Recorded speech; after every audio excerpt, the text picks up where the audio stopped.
So, too great, too mixed, too bad. Does that mean we're back on the rise with too mixed again? Nope. Then came The Crash and Burn. The Last Airbender movie. You see, with his last two movies that were bad, people were like, come on, Shyamalan, what happened? You know, still acknowledging his previous wins, but when this movie came out, it was, well, no, duh, it was bad. It was Shyamalan who directed it. Lady in the Water and The Happening both earned him Razzie Award nominations for Worst Picture, Director, and Screenplay, with a few wins here or there, but it wasn't until this movie that he actually won all three plus a couple more.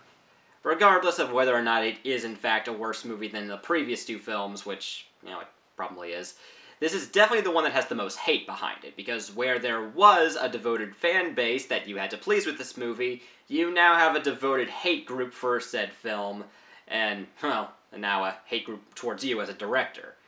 And really, what can I say about this film that hasn't already been said? The acting was terrible, the effects were inappropriate, there was constant explanation, it had no heart, this girl's hair looks like a penis, and the plotting was simultaneously nowhere and all over the place. This was a big undertaking, adapting a very popular and great series with a very loyal fan base. This was not something to screw around with or take lightly, and it's not to say Shyamalan did. In most interviews and discussions about the movie, he seems very passionate about his work on it. Unfortunately, most of his passion is very misplaced. I think the biggest example was his reply when asked about one of the movie's more minor but still very glaring problems, the mispronunciation of the characters' names.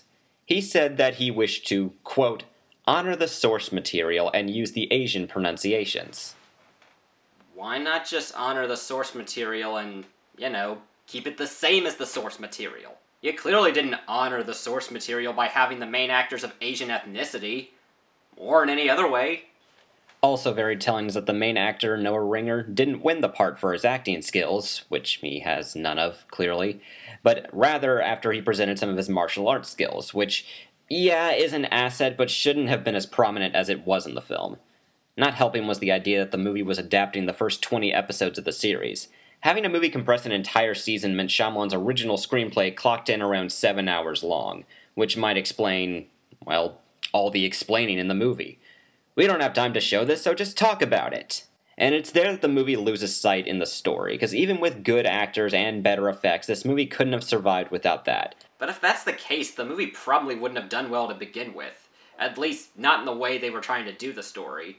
If it was doing a series finale, or maybe continuing the show only in live-action form, that might have been different, but this was retelling something people had already seen, just on the big screen now. So that made it much harder on the filmmakers. Because even if this movie had been decent, it probably still would have pissed off a lot of fans of the show, though probably not as much. After the backlash, and it was a huge one, Shyamalan responded to the criticism about his directing with, I can only see it this certain way, and I don't know how to think in another language. I think these are exactly the visions that are in my head, so I don't know how to adjust it without being me. And I respect that.